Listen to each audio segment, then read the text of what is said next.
Islam yang masuk surga, Kristen yang masuk neraka. Apakah benar demikian? Ini adalah perkataan dari Ustadz Ipung Atria. Mari kita saksikan. Jadi kalau seandainya nanti di akhirat Bible itu dihukumi sebagai kitab yang salah, maka umat Islam masuk surga, umat Kristen masuk neraka. Maka umat Islam masuk surga, umat Kristen masuk neraka. Ketika Bible di akhirat nanti dihukumi sebagai kitab yang benar, maka tetap umat Islam masuk surga, umat Kristen masuk neraka. Maka tetap umat Islam masuk surga, umat Kristen masuk neraka. Mau benar mau salah, umat Islam tetap masuk surga, umat Kristen masuk neraka. Karena apa? Karena kami umat Islam yang mengerjakan seluruh ajaran perintah Bible itu secara komplit. Luar biasa. Mau benar atau salah, pokoknya Islam yang masuk surga, Kristen yang masuk neraka. Bagi saya, argumen ini cuanggi soro. Itu perkataan orang Surabaya ya. Cuanggihe soro cak gitu kan ya. Canggihnya luar biasa. Kenapa? Dia mengatakan jika Bible itu salah, tentu saja Kristen masuk surga, Kristen masuk neraka, Islam masuk surga. Jadi maksudnya adalah ya kalau Bible itu salah, ya pastilah orang Kristen ikutan salah masuk neraka.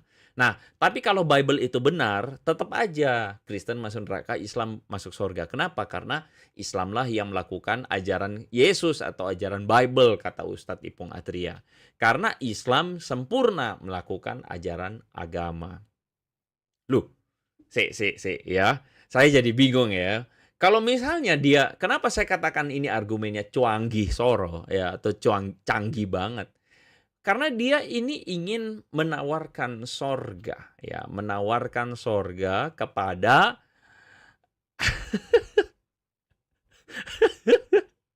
kepada mualaf-mualaf ini, ya, kepada teman-teman kita yang memilih pindah server ini. Jadi ingin meyakinkan gitu loh ya, ingin meyakinkan semua orang-orang tersebut bahwa ya Anda masuk sorga, Anda masuk sorga. Mau tahu? Ya, sorga seperti apa itu ya? Sorganya itu seperti apa? Anda mau tahu? Buat saya ya, argumen Ustadz Ipung ini tidak menarik sama sekali. Karena sorga yang kalian janjikan kepada Cici Vera itu terdengar aneh buat saya. Ya, mari kita saksikan sorganya yang mereka janjikan kepada Cici Vera dan kawan-kawan yang mualaf itu. Mari kita saksikan. Ahlu tafsir dari kalangan para sahabat dan juga dari kalangan tabi'in, mereka menyatakan bahwasanya kesibukan penduduk surga tatkala itu iftidadul abkar, yaitu memecahkan keperawanan para bidadari. Luar biasa. Ternyata ini kesibukan mereka. Kesibukan penghuni Wa ja'alnahunna abkaran, dan kami jadikan mereka perawan. Jadi sifat perawannya bidadari itu adalah sifat yang senantiasa terlengket pada bidadari, tidak mungkin hilang. Dipecahin muncul lagi, dipecahin muncul lagi. Bagaimana tidak sibuk? Allah Subhanahu wa taala menyebutkan tentang buah dada bidadari. Buah dada mereka kawaib, nawahid. Kata para ahli tafsir, nawahid itu tegak berdiri. Taka'abat wa tafallakat. Apa artinya itu? Artinya dia, repot juga. Artinya bundernya dari dua sisi, dari begini dan begininya.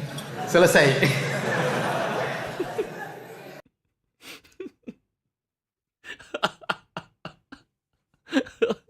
Ini yang saya katakan, argumen Anda Ustadz Ipung itu tidak menarik buat saya.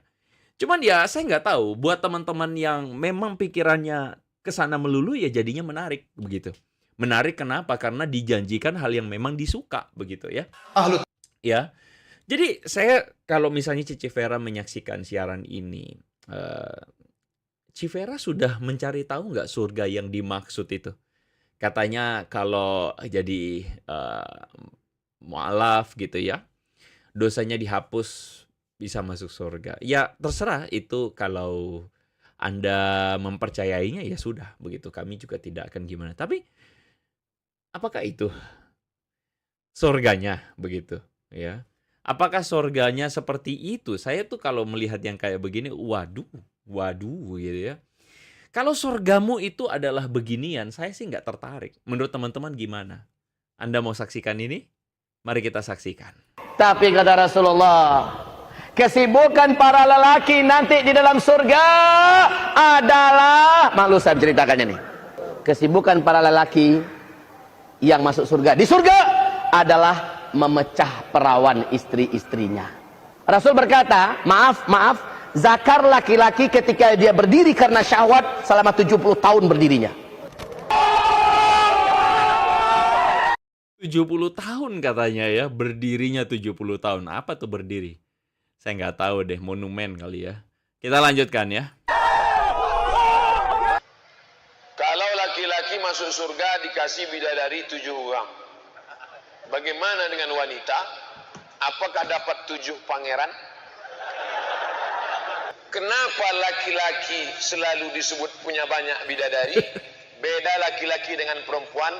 Laki-laki itu poli, sedangkan perempuan itu mono. Mono itu artinya satu. Yang terlintas di pikirannya ingin dapat 7 pangeran, tak masuk surga.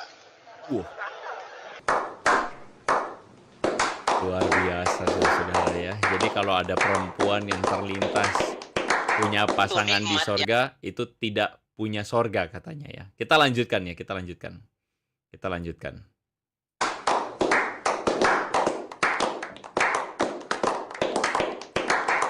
Nikmat yang ada dalam surga adalah pesta seks. Minta maaf, karena inilah yang kita tahan-tahan di dunia. Inilah yang kita tahan-tahan di dunia. Dan kenikmatan terbesar yang diberikan Allah Subhanahu wa Ta'ala di surga adalah pesta seks.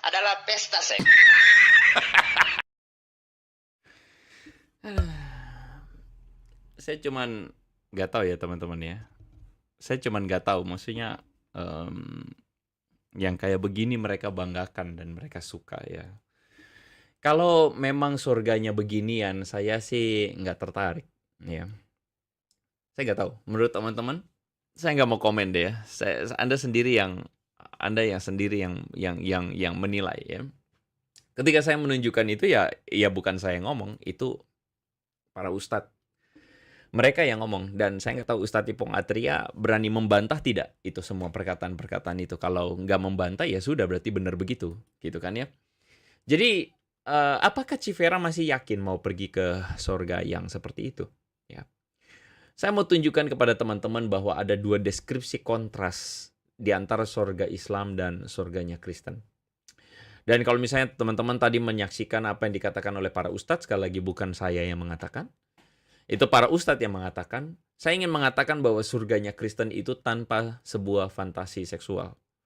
Suatu kali para orang-orang Saduki datang pada Yesus, mempersoalkan soal kebangkitan, dan mereka mengarang sebuah cerita di mana ada seorang perempuan yang suaminya 7 orang. Lalu mereka mengatakan nanti sesudah kebangkitan, di mana suaminya perempuan itu? Lalu Yesus menjawab, pada waktu kebangkitan orang tidak kawin dan tidak dikawinkan, melainkan hidup seperti malaikat di sorga.